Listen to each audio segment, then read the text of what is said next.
We're only a couple days away from Brothers of Legend officially releasing in the US, and while the set didn't have a ton of hype before it was actually announced, with some people thinking it might be a letdown, in the same vein as last year's Battles of Legend Armageddon, which relied heavily on chase cards, we were pleasantly surprised to see that Brothers of Legend has a bit of something for everyone, with good reprints like Magician's Souls and the Evil Hero pair from Legendary Duelists, as well as Forbidden Droplets, and some lower value reprints like Downer Magician, Ultra Rare Allure of Darkness, Relinquished Anima, and more.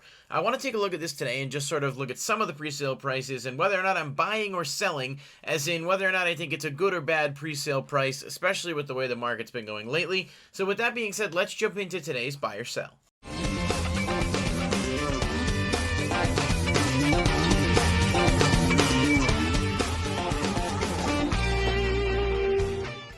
Alright, welcome into Buy or Sell, and today we're going to be taking a look at Brothers of Legend exclusively. I've selected some cards from it to talk about, some that I think have potential to be value over time, some that I think may be a little bit overinflated at the start, and you guys gotten the gist of this now. It's the third time we've done this, and the whole buy or sell concept is more just about having some fun and sort of saying, are we going to buy it, like is this a reasonable price, or is this kind of absurd, or are we going to sell, like we're going to pass and hold off on it, and whether or not, you know, it's actually something that I think is worth picking up. So let's jump into it, starting off with a couple cards I think are just neat that are relatively low end but do have a lot of potential, and I'm looking at this based on a few different things, like how the previous Battles of Legend sets have aged, how certain cards that do end up seeing play later have factored in. You have reprints like the Shadal reprints from Brothers of Legend Heroes Revenge, as well as certain cards like Ultra Rare Book of Moon from last year's set, and even if you go back to Galaxy Soldier from the first set, there's a lot of random ultras that do end up doing well over time.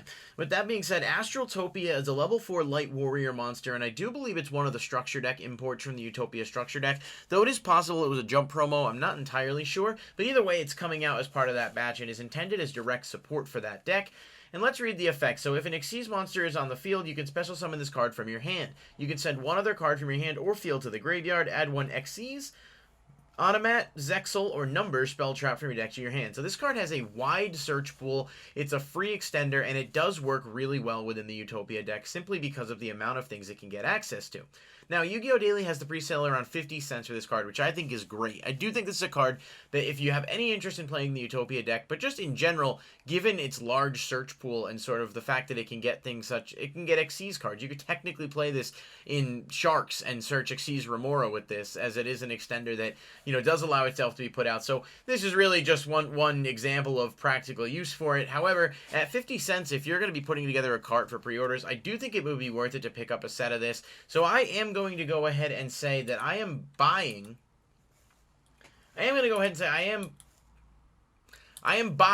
Astral Topia at 50 cents. That being said, TG players got it around $1.50, which isn't awful, but a lot of times when we see these sets cracked open in mass, you do see there's just large quantities of these ultras flooding the market, and eBay's $2 to $3 is kind of wild. That's really what I was able to grab. I know eBay's different with cheaper cards because a lot of times people will only list them in play sets or with higher shipping costs, but either way, with that in mind, I am selling on the TCG player and eBay prices here. Yu-Gi-Oh! Daily at 50 cents is a really good deal if you're already picking up other cards. It's not so much that it's like a steal of a price, but it's that paying $1.50 for a playset of these, even if you're just doing it to stash them later, if you're not opening sealed product and are instead electing to go for singles, is a pretty solid move in my opinion. Next up, we've got Relinquished Anima. Now, Relinquished Anima as a secret rare looks absolutely beautiful. I think it looks so much nicer than the Ultra, and it technically is an upgrade, but I do think the dual Overload version will hold some value as well. Anima's a really good card in certain decks, especially things that have access to level 1 monsters, and I do think as a result of that, the secret rare should age well. We've seen it with other reprints of generically good extra deck monsters that are pretty cheap when they come out and then end up going back up over the course of about 8 months to a year. Looking at cards like Borreload Savage Dragon, IP Masquerena, similar cards that have gotten reprints. Obviously, Anima's a little bit different because it's not quite on the tier that those are on, but using it as an example and just as past sort of research would indicate, I think this is a decent card to have an eye on. Now, Yu-Gi-Oh! Daily has it around $4, and TCG Player has it around $4.50. I think both of these are pretty good prices, and I'd be surprised to see it go much lower. You might see some competition from people that are trying to sell it around $3, but I think this will be a decent sort of low to mid value, you know, sub $5 card that people will want to pick up over time, and then it will end up hitting that $10 mark at some point. So with that in mind, I am buying on TCG Player and Yu-Gi-Oh! Daily's price for this card. I think it's really cool. I think it looks nice, and I just think as a card generally, Relinquished Anima is one that you'll want to have a copy of, and this is easily going to be the nicest looking print of it, so you can't really go wrong picking those up for under $4. But obviously, selling on eBay's price of 8 to 9. I know there's a lot of people that are just trying to make quick sales, take advantage of that. I don't see a lot of them selling, and I think you'll start to see that price be much, much different in a few days once people actually have these opened up and can list them. And obviously, you know, barring anything where there's, you know, waves of this or people can't get their hands on it as quickly, you could see the price hold a little bit longer, but I don't think eBay's price is anywhere near what you should be paying for this, at least not until maybe a year from now, and that's even a bit strong. Next up, we've got Evil Hero Adusted Gold. Now, this is obviously one of the biggest reprints in the set. People are very hyped for it, and understandably so. It's a really cool card. It's a really good card in Heroes, but the annoying part is, of course, is that it's a one-of. And so as a one-of, it's been really pricey for the longest time because it was criminally short-printed in the Legendary Duelist set that it came out in. I believe it was 1 out of every 2 cases, give or take, so almost harder to pull than a Starlight, and as a result, the price was just gross for the longest time. And now we're happy to see it a lot lower, but this is still pretty high. I'm not really sure what to expect because some of the ratios I've seen from case openings are suggesting about 2 to 3 per case on average, but those are a lot of European case openings. I haven't seen a ton of English case openings yet on the US North America side, so I don't know whether or not that number is going to change as we have larger averages. But let's assume it is somewhat correct and we're looking at about 3 per case, which means 1 in 4 boxes is probably going to have this, and it's a one-of, meaning it's going to be a card that, you know, people are going to want for niche decks, but Heroes also not necessarily topping anything at the moment, so let's just keep that in consideration as well. And so taking a look at the prices, Yu-Gi-Oh! Daily's got it at 40, eBay has it at 45, and TCG Player has it at 50 at the lowest when I made this video. I am going to go ahead and say that I am selling on all copies of this at the moment. I do think this card has a chance to hit a much lower number of between 28 to 32, which is about 20% off, if not a little bit more, what the current pre-sale rates are. As competition gets listed and people start to have these extra copies, because again, you're not playing this at 3.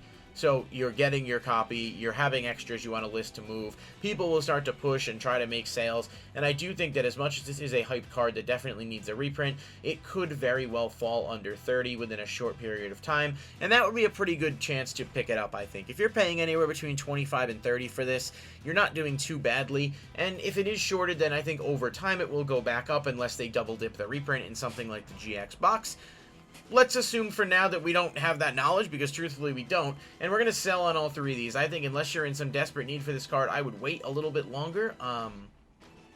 It looks really nice, it's a really cool card, and I'm happy to see it getting reprinted. It won't be dirt cheap, there's no way this hits like 15 in my opinion, but I think you can do better than 40, and obviously that means the higher prices are worth skipping on for now as well.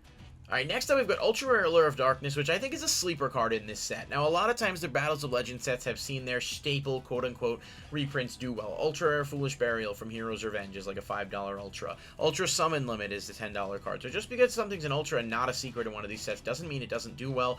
And historically, Allure of Darkness as a whole has always done well. No matter what printing, it almost always goes up. And this is not like a...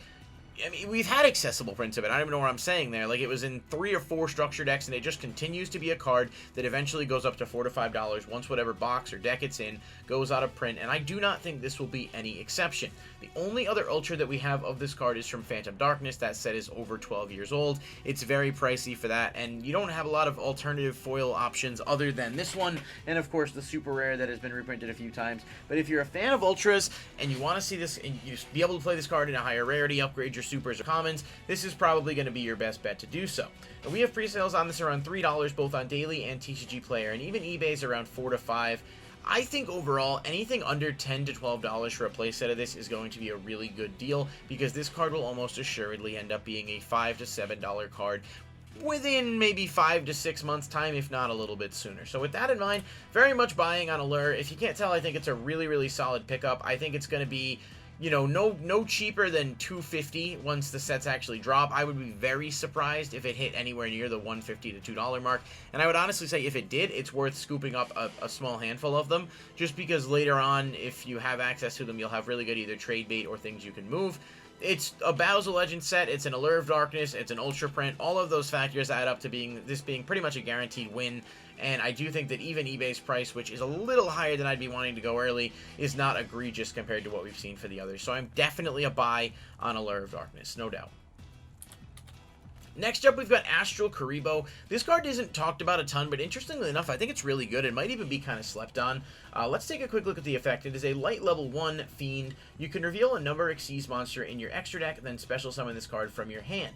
Its level becomes equal to the revealed monster's rank, and while it is in the monster zone, you cannot special summon monsters from the extra deck except number Xyz monsters. You can only use this effect once per turn. An Xyz monster that is summoned using this card of material gains its effect. This card cannot be destroyed by battle or an opponent's card effect. So, it's a free extender that has level manipulation. You can reveal any number monster and summon this, and then it comes out with that level. You are locked into numbers while it's on the field, but if you play smart, or even utilizing certain numbers that are pretty good, you've got things like Dugaris, you've got things like the rank 8, Galaxy Eyes monsters, Hope Harbinger. There's a lot of different decks that can definitely make use of this, and I think the fact that it's not pre-selling as like a $1 to $2 secret is sort of indicative of the fact that people do realize there is some potential in this, but I don't necessarily think it's going to take the game by storm anytime soon either, so you have to weigh that into consideration when determining whether or not you want to make that purchase. Now, Daily has it at 5, which is right around where I would place it, although I do think maybe a little bit cheaper would be okay.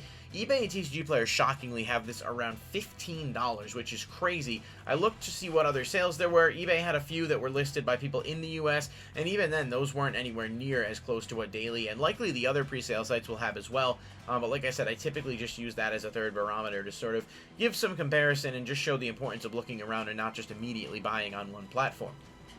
With that being said, I am selling on TCG Player and eBay's price here. I'm actually going to sell on Daily's price as well. I think this card is really good and has tons of future potential. The reason I'm selling on all three is I think you have a chance to get this cheaper. I really do think this card will end up hitting a price of around, I don't know, let's say $2 to $3, if not a little bit less, as people just sort of crack these open. It doesn't appear to be shorted. People are going to have extra copies of stuff, and this always seems to happen when a new set releases, so I don't think you're going to have any trouble getting these. For the price point of $2 to $3, I'm definitely recommending a buy on this. There are going to be scenarios in which this card will come up and people will want to get their hands on it, especially as we continue to get more number support, as Utopia decks get support. This is just a really, really good card overall, and I would absolutely keep your eye out for it if you can pick them up cheap. $2 to $3 is my target range, but Daily's price isn't awful, so I'm not going to go ahead and buy on that, but you might want to if it's up your alley, maybe using a discount code or something, and see if you can get that price down. But I do think hold off a bit on this, snipe it around $2 to $3, and you'll be sitting pretty once it actually starts to see some actual application in the game. Next up, Magician's Souls. This is probably the hottest reprint outside of Droplets. I didn't even cover Droplets on this video for the record. The cheapest looks like it's around $100, which is just insane, but it does appear to be short printed based on early data. It could be wrong. We could see more cases open and it's a bit more common, but unfortunately I don't think that's going to be the case. Droplet is definitely a card that if you need it, you're going to get it. I can't justify spending $300 on a playset of cards. It's just not for me. Hopefully Droplets will get another reprint that'll make it more accessible, but for now we may just have to deal with the fact that just not a lot of people are going to have access to it unless you've got the bankroll for it. But Bankroll is a card that Magician's Souls had going for a while as well, around $130, and now it is much cheaper, which is great to see. We got pre-sales on eBay and Yu-Gi-Oh! Daily around $55 and TCG Player at $60. It is currently sold out on Yu-Gi-Oh! Daily at the $55 price point as I'm saying this. Oh, I want to say that it's probably going to end up going down a little bit more because I have seen it's around 4 to 5 per case, so it's not criminally shorted, but it's not exactly easily accessible either. Magician's Souls is a card that doesn't see a ton of play in every deck, but is a really good card in the decks that it can be utilized in, and with Battle of Chaos coming out, we know there is going to be Dark Magician support, and people will be wanting this card. It's searchable by the new Ritual monster. There's a lot of reasons to think this card's value could go up, despite the fact that it is getting an alternate print here. That being said, begrudgingly, buying at eBay and Yu-Gi-Oh! Daily's price, and TCG Player's price I'd wait on. I'm half tempted to say I'd wait on the other ones, but if you use a 5% off discount code, you get these down to $50. Picking up a playset for $150 when it previously would have cost you anywhere from $390 to $350 previously is definitely a fair trade-off in terms of it being about 50% cheaper. It's just, you really have to decide whether or not the card's going to be something that you play, whether or not you want to take that gamble and wait.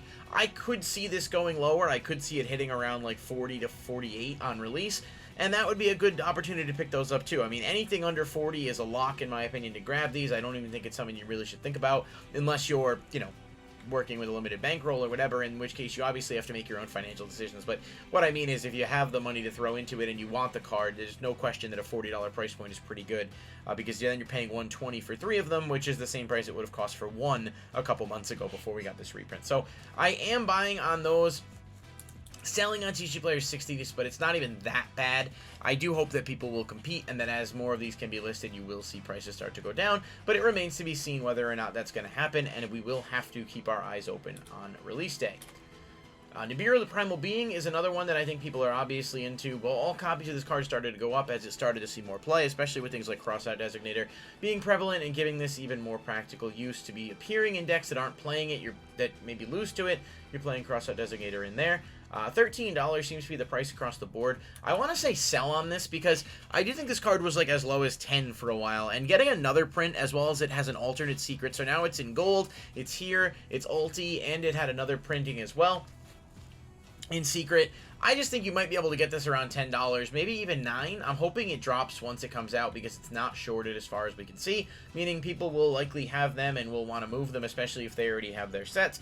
So that's kind of an optimistic look, but I'm selling for now on all of these. It's not like the other ones are crazy expensive. I think golds are down to like 16 to 18. So you have the flexibility of, like, if you do wait on this and it doesn't end up dropping, you could just pick up this one or any of the other ones and you're pretty much going to pay around the same price. But I think the upside is worth it to wait and see whether or not it does end up paying off, to be patient with it.